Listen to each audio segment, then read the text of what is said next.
Halo, assalamualaikum warahmatullahi wabarakatuh. Yang saya hormati Bapak dosen modul 2, yang terhormat Bapak Muhammad Jaka Ardiansyah MPDI. Perkenalkan Bapak, nama saya Sultan Arif Hebatullah. Kami mahasiswa PPG Universitas Kiai Haji Ahmad Siddiq Jember, kelas K1P20. Bapak, izinkan kami mempresentasikan resume KB3 dengan judul Perkembangan Emosi Sosial dan Spiritual Peserta Didik. Ada beberapa capaian pembelajaran. Yang pertama adalah menganalisis perkembangan emosi, sosial, dan spiritual peserta didik. Adapun sub capaian pembelajaran pada kegiatan belajar 3 ini, yang pertama bisa menelaah definisi perkembangan emosi, sosial, dan spiritual peserta didik. Selanjutnya bisa mendeteksi faktor yang memengaruhi perkembangan emosi, sosial, dan spiritual peserta didik.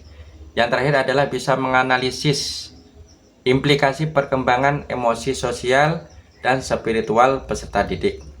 Ada beberapa pengertian perkembangan emosi, sosial, spiritual peserta didik. Emosi merupakan perasaan yang ada dalam diri individu,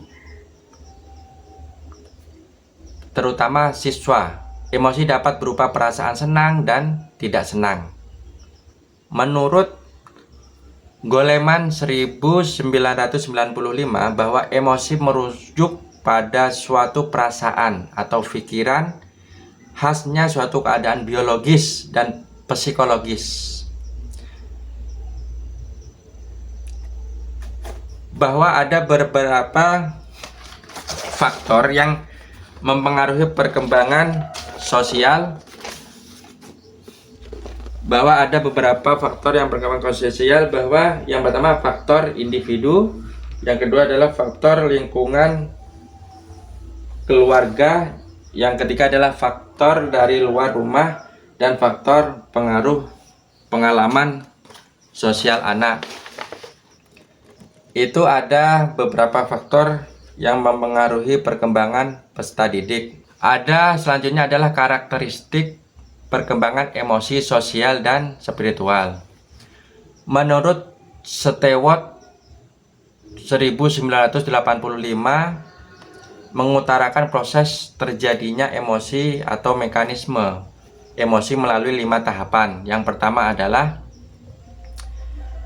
dorongan yang berupa situasi atau peristiwa. Yang kedua adalah reseptor, yaitu aktivitas di pusat sistem saraf. Yang ketiga adalah state, yaitu perubahan spesifik yang terjadi dalam aspek psikologis.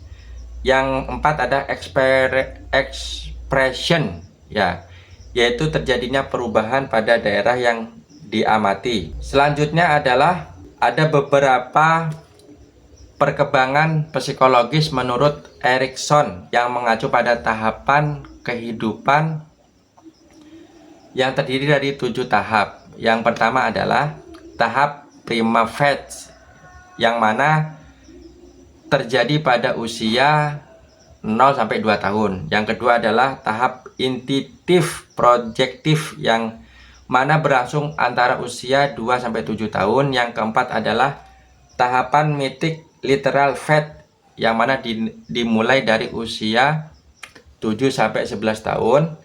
Yang terakhir adalah tahap sinetik konvensional phase, yang mana terjadi pada usia 17 akhir. Faktor yang mempengaruhi perkembangan emosi, sosial, dan spiritual peserta didik, yang pertama adalah faktor yang mempengaruhi perkembangan emosi, sebagaimana yang dijelaskan oleh Tiffany Asril 2014, bahwa disimpulkan terdapat sejumlah faktor yang mempengaruhi perkembangan emosi sosial. Yang pertama adalah keadaan individu sendiri.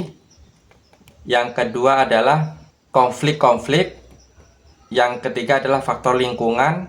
Terus ada faktor yang mempengaruhi perkembangan sosial, sebagaimana yang diungkapkan oleh Mayer 2013 bahwa sama halnya perkembangan emosi, perkembangan sosial peserta didik juga dipengaruhi beberapa faktor seperti faktor individu, faktor lingkungan keluarga, selanjutnya seperti faktor dari luar rumah atau faktor pengaruh pengalaman sosial. Selanjutnya ada faktor yang mempengaruhi perkembangan spiritual. Faktor yang mempengaruhi sosial adalah lingkungan keluarga. Jadi itulah beberapa faktor yang dapat. Mungkin hanya itu yang bisa saya sampaikan. Wassalamualaikum warahmatullahi wabarakatuh.